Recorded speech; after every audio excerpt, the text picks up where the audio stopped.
presentasikan tentang progres proyek semester 4 kami dengan judul Rancang Bangun Sistem Klasifikasi Resiko Kecemasan Pasca Persalinan menggunakan metode Cummins berbasis web dan mobile.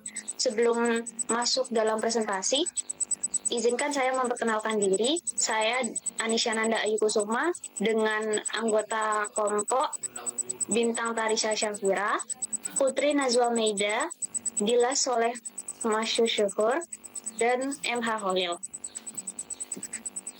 Masuk ke dalam latar belakang. Kecemasan pasca persalinan merupakan salah satu masalah kesehatan mental yang sering dialami ibu setelah melahirkan.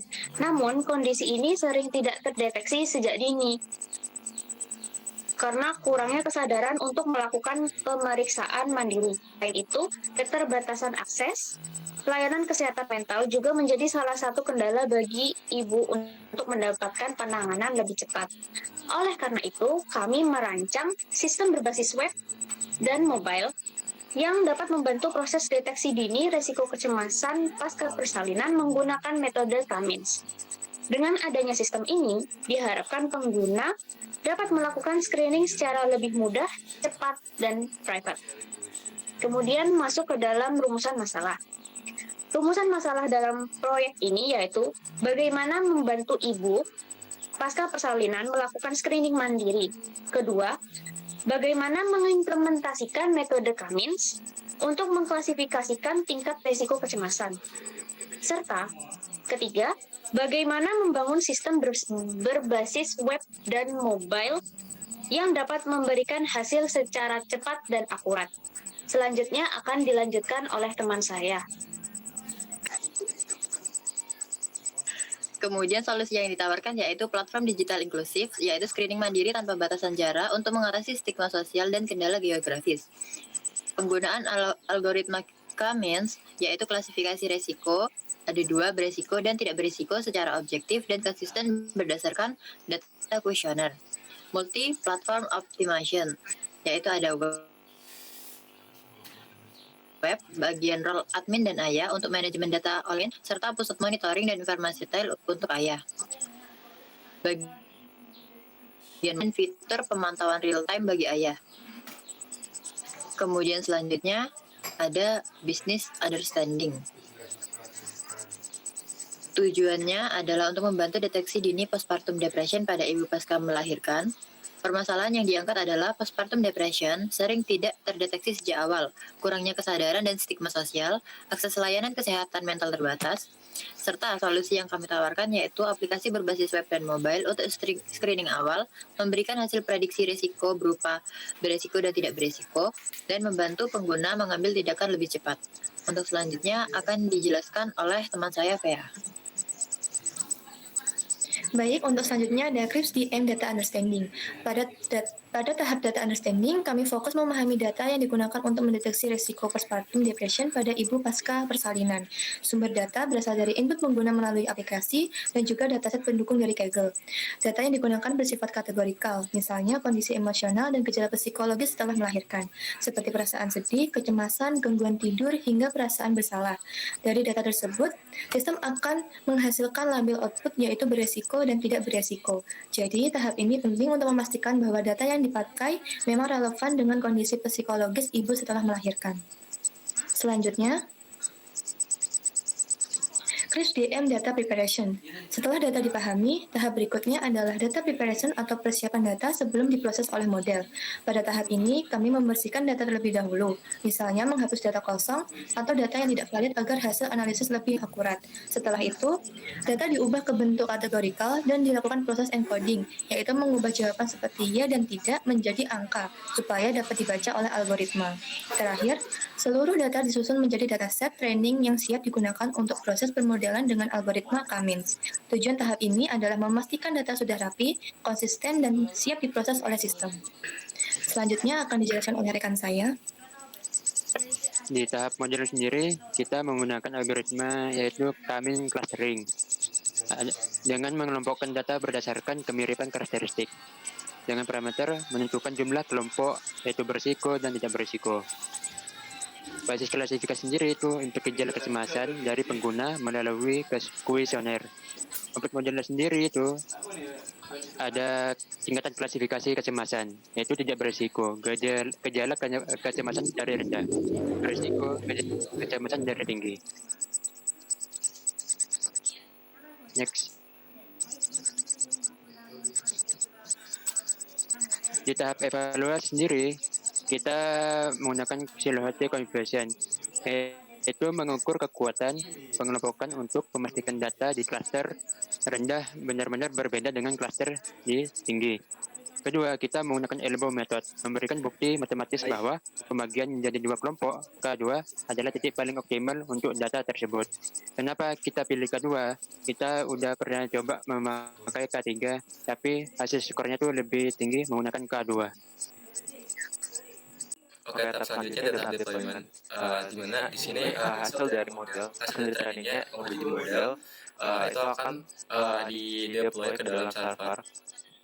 Di sini kita menggunakan Flask dan di mana agar dapat diakses secara sinkron oleh aplikasi mobile dan web, sehingga dapat diakses secara sinkron oleh aplikasi web dan mobile.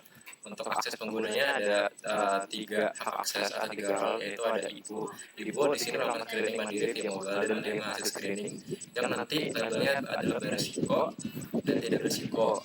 Kemudian untuk ayah itu memantau hasil screening dari ibu, di mana hasil atau reporting dari hasil screening ibu secara real-time ke ayah via mobile.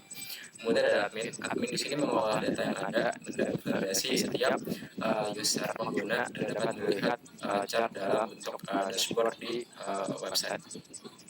Kemudian ada monitoring dan maintenance, di mana di sini dilakukan pada bagian pemantauan integrasi sistem secara berkala untuk melihat apakah centroid pada algoritma Cummins untuk menjaga akurasi klasifikasi seiring bertambahnya data pengguna baru ke depannya.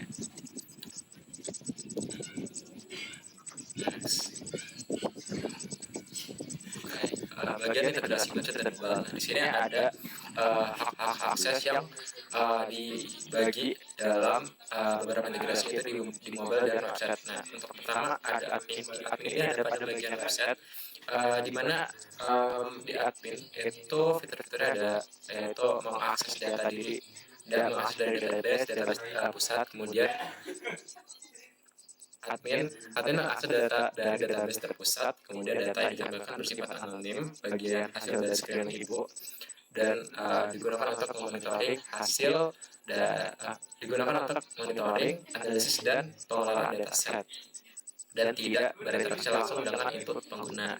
Kemudian untuk yang bagian ibu pada mobile, yaitu menginputkan data screening ke sistem melalui aplikasi, dan yang kedua data dikirim ke backend untuk diproses ke dalam algoritma Cummins. Data dikirim ke backend untuk diproses pada model. Kemudian ketiga, hasil prediksi dikirim kembali ke aplikasi. Dan yang keempat, data disimpan ke dalam database sebagai riwayat. Dan yang terakhir, memiliki kontrol penuh terhadap akses data dan atau koneksi suami. Kemudian bagian suami pada mobile, yaitu yang pertama mengakses data dari backend berdasarkan izin dari ibunya dari koneksi yang sudah dibuat pada awal register. Kemudian yang kedua, tidak dapat menginput data screening. Dan yang ketiga, menerima hasil report dari kondisi ibu secara real time. Kemudian mendapat notifikasi perubahan kondisi dari setiap hasil screening ibu. Yang terakhir, akses dibatasi dan koneksi bisa diputusi oleh ibu kapan saja. Dari judul proyek semester 4 kami, hasil dari proyek ini adalah berhasil dibuatnya prototipe sistem berbasis web dan mobile yang dapat melakukan klasifikasi risiko kecemasan secara otomatis menggunakan metode Cummins. Sistem ini juga sudah mendukung fitur screening mandiri dan monitoring pengguna. Selanjutnya akan dijelaskan oleh teman saya, Bintang. Kesimpulannya, sistem deteksi dini kecemasan pada ibu pasca melahirkan telah berhasil mengimplementasikan metode Cummins clustering sebagai algoritma pengelompokan tingkat resiko pengguna berdasarkan gejala yang diinputkan. Meskipun model telah berhasil dideploy dan terintegrasi dengan sistem, beberapa fitur pada bagian front-end dan back-end masih memerlukan pengembangan lebih lanjut agar sistem dapat berfungsi secara optimal dan memberikan pengalaman pengguna yang lebih baik. Berikut adalah progres proyek bagian website dan dimulai dari front-end terlebih dahulu. Ini adalah tampilan landing page utama Nurtura yang berisi informasi cara kerja, fitur, dan akses untuk mulai screening bagi pengguna. Selanjutnya, masuk ke akun admin.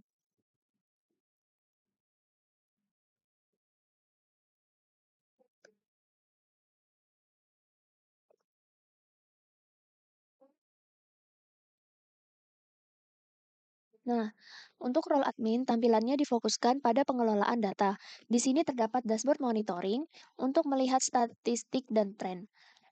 Menu data screening untuk memantau hasil kuesioner. Menu manajemen model untuk mengatur pertanyaan diagnosis. Serta terakhir, fitur ekspor data untuk mengunduh laporan. Kemudian, di role Bapak,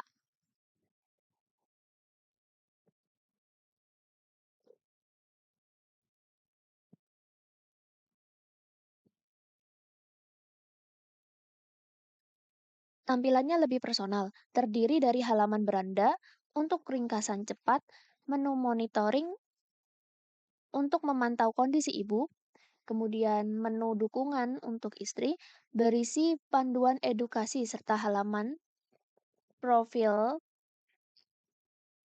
Ini untuk mengedit profil Bapak. Oke, di sini saya akan menjelaskan terkait progres pada bagian backend di website. Untuk di bagian website ada beberapa yang sudah selesai dan yang belum. Bagian yang selesai salah satunya ada. Nah, ini aku baca dari Notion aja deh. Oke, untuk bagian website, untuk bagian backend itu yang sudah selesai itu salah satunya ada di bagian role admin, yaitu bagian login register. Udah selesai. Terus bagian dashboard juga hanya menunggu untuk bagian reportnya aja untuk ibunya. Terus bagian profile, ganti password, username dan email itu juga sudah selesai. Dan bagian fitur-fitur penting seperti untuk kuesioner juga sudah selesai, kemudian untuk notifikasi dan membuat artikel juga sudah selesai, dan bagian untuk mereset password juga sudah selesai. Dan, walaupun masih perlu beberapa hal yang perlu diperbaiki terkait validasi untuk mereset password, namun sejauh itu sudah selesai. Kemudian untuk bagian ayah itu ada register dan login sudah selesai, kemudian reset password juga sudah selesai, dashboard hanya menunggu bagian report untuk ibunya dari hasil screening, kemudian artikel juga sudah, kemudian profile juga sudah, begitupun untuk reset passwordnya juga sudah selesai. Nah, kemudian untuk bagian ibu di bagian back-end-nya, itu bagian register dan login sudah selesai untuk API-nya, bagian profile juga sudah, lupa password, ganti password juga sudah, dan bagian notifikasi juga sudah. Kemudian bagian dashboard ini menunggu dari hasil screening. Dan kemudian bagian kuesioner untuk menjawab pertanyaan juga sudah selesai. Dan yang belum selesai saat ini di bagian ibu itu adalah untuk membuat pembatasan koneksi dengan ayah. Nah, untuk kendala yang sedang dialami saat ini yaitu adalah menunggu hasil dari implementasi model pada untuk membuat API-nya sehingga bisa digunakan oleh mobile. Kemudian untuk kedepannya yang akan saya lakukan yaitu untuk kedepannya akan dikerjakan pada bagian backend website, yaitu adalah mengerjakan secara tuntas untuk bagian screening ibu nanti, sehingga reportnya akan termanajemen secara rapih dan private tentunya.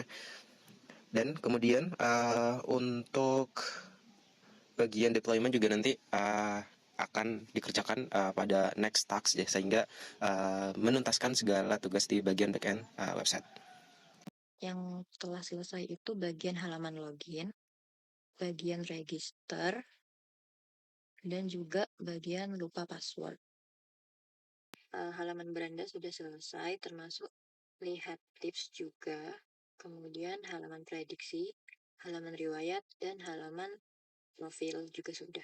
Kemudian bagian front end role ayah, bagian beranda sudah selesai, namun masih perlu penyempurnaan lagi. Kemudian bagian menu monitoring, juga sudah. Selanjutnya yang akan dikerjakan yaitu menu dukungan dan menu profile. Baik, untuk bagian backend mobile, saya akan menjelaskan progres yang sudah dicapai beserta kendalanya. Yang pertama yang sudah selesai pada fitur ibu. Dari sisi arsitektur, saya sudah membangun service layer yang menghubungkan aplikasi Flutter dengan API backend web. Konkretnya, saya sudah membuat prediksi service, tip service, dan menambahkan beberapa metode baru di out service seperti get koneksi, update profile, dan get hasil terakhir. Untuk halaman beranda, sudah tersambung ke API untuk mengambil status screening terakhir dan data profile user secara dinamis, tidak lagi hardcode. Untuk halaman prediksi dan riwayat, alur lengkapnya sudah berjalan, mulai dari form screening 10 pertanyaan, pengiriman jawaban ke endpoint prediksi, penerimaan hasil dari ML model melalui Laravel, hingga menampilkan hasil dari riwayat screening sebelumnya. Untuk halaman profile sudah tersambung untuk mengambil data user, kode koneksi pasangan, status koneksi, dan fitur edit profile sudah bisa menyimpan perubahan ke API. Selanjutnya, kendala yang dihadapi pada fitur ayah.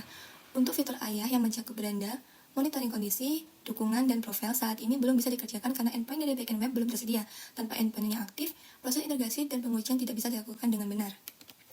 Yang terakhir, solusi dan rencana ke depannya. Pertama, saya akan berkoordinasi dengan tim backend web untuk memastikan endpoint yang dibutuhkan fitur ayah bisa segera diselesaikan, sekaligus menyepakati format request dan respon JSON-nya lebih awal agar tidak ada miskomunikasi saat integrasi. Kedua, sambil menunggu endpoint tersebut, saya akan fokus merapikan dan memvalidasi kode fitur ibu, memastikan error handling sudah lengkap, loading state sudah ada, dan tidak ada data yang masih hardcode. Ketiga, begitu endpoint ayah tersedia, proses integrasi bisa berjalan lebih cepat karena strukturnya sangat mirip dengan fitur ibu yang sudah selesai. Saya sudah punya tipe service dan pola yang sama, jadi tinggal menyesuaikan endpoint dan flow datanya saja. Model yang sudah dibuat selanjutnya diintegrasikan ke dalam sistem sehingga pengguna dapat memperoleh hasil klaster secara otomatis setelah mengisi kuesioner. Di halaman kuesioner ini, pengguna mengisi data kuesioner yang nantinya akan diproses oleh model Gamins. Pengguna dapat mengisi kuesioner ini setelah menjawab pertanyaan yang telah disediakan.